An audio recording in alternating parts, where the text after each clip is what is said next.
Okay, for those of you who do not have watercolor, I'm going to show you how you can mimic the effect of the wet on wet watercolor technique using your colored pencils. So I'm just going to pick a couple of colors that I have. Let's see, you might want to get a few. So what I'm going to do is basically try to make the colored pencil look like watercolor. So the first thing I'm doing, I actually just went over to my laptop and I Googled watercolor splatter shapes. So you get a range of these, and I'm gonna pick one and then try to make my colors look like the one I picked. So you guys can look up watercolor splatters on your own. You might find some nice ones. I know we technically aren't splattering our watercolor, but trying to mimic it with colored pencils will probably be easier for us if we do give it some, you know, splatter shapes like we got over here. So I did a few examples. Gonna do another. So the idea is that we're not coloring these in the lines. So compared to my leaf demonstration, you can see here, you know, the paint is going way out of the lines. The idea is to get some really cool color mixing going on, letting the water pick up the paint and flow and just, you know, take it however, you know, nature wants it to happen. But since we can't do that with pencil, we're going to try to recreate it. And by doing that, you know, we'll draw our blobs, but we're not trying to make them really perfect. So I'm looking at my reference photo again, and I'm just gonna do around here because that's where I haven't done yet. And I'm just gonna lightly with my pencil draw what I think a watercolor blob or splatter might look like. It doesn't have to follow your reference photo exactly. If you can see that, works for me. Now, a lot of these images are much stringier than mine. Mine, I tend to make them a little more solid, but yours can look however you want. So to get the watercolor effect using colored pencils is really just a matter of controlling the pressure of your pencil so that you're getting differing values. So if you can see here, I have darker values towards the edges of mine. I slowly gradate them into lighter colors.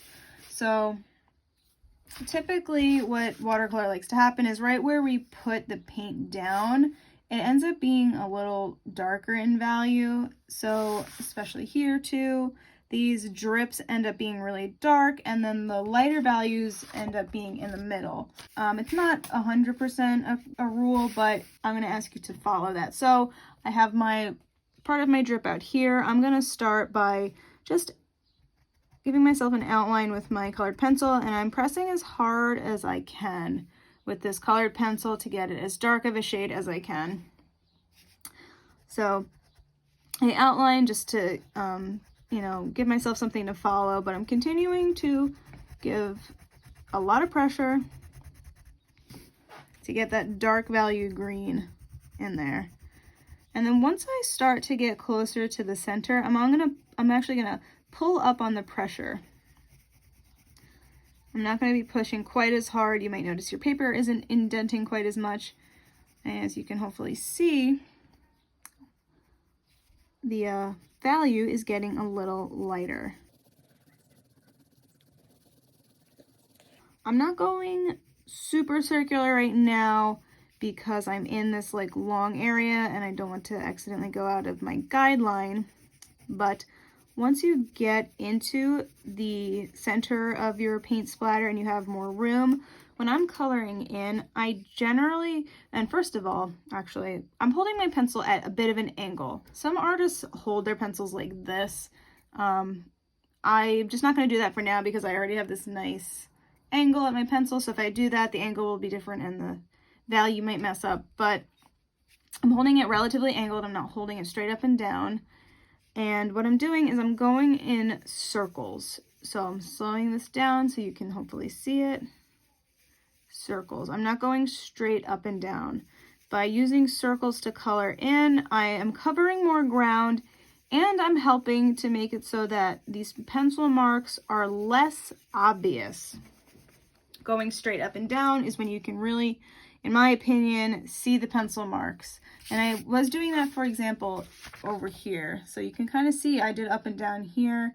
And it turned out I wasn't recording when I did that, so I couldn't you know, there's nothing there to say, but you know, it's a little more obvious that it's colored pencil. Whereas in this blues and hopefully in this green, it does look a little bit more blended or gradated. So a gradation is gradual from light to dark. So I'm just gonna skip on over to my next, I guess I'll call it like a little finger splatter. One thing that is easy to do is you outline. Do not outline your entire splatter at first, because what might end up happening, and I'll show you just by doing this.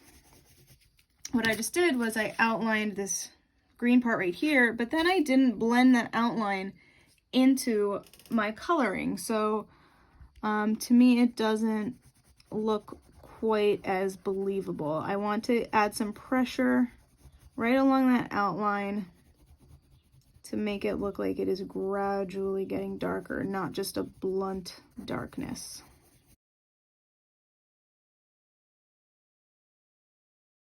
And try to blend it into this area that I already have. So all I'm doing is changing the pressure of my pencil. If I want to get it as close to light as possible, I'm just gonna like really lift it up until I'm just barely touching the paper. Still not crazy about this part, so I'm gonna work that.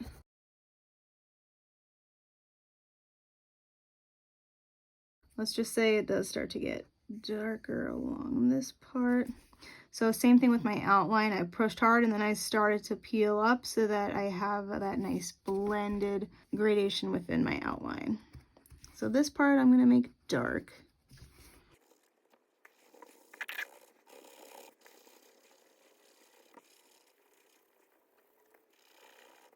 So one thing that I like to do, instead of just having it really solid and boring in the center, is I like to pretend, kind of like here and here, I pretend, you know, maybe this, if this was watercolor, maybe this paint dried and I put another drip inside.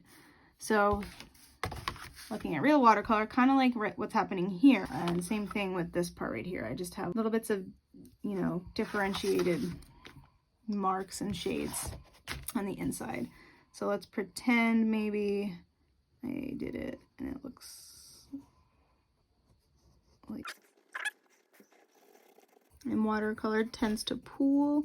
So I'm just trying to think of what would happen if this was watercolor, and that entire drip would probably have pooled and been dark. I'm going to continue with my light and just go right up to this. I could leave white if I want. So maybe starting in here, I want it to be just white. That's fine too.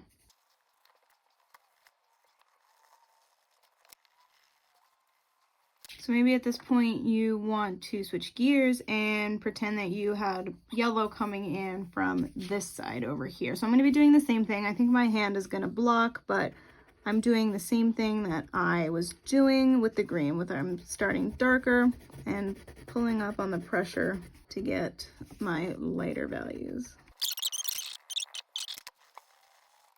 So what I'm doing here is I'm just pretending that my yellow started its own path, just like this green one did. Doesn't necessarily need to follow, you know, the shape that the green was going in. And notice I'm layering, you know, colors mix, so you'll get a little bit of a color mixture here where the yellow is overlapping the green.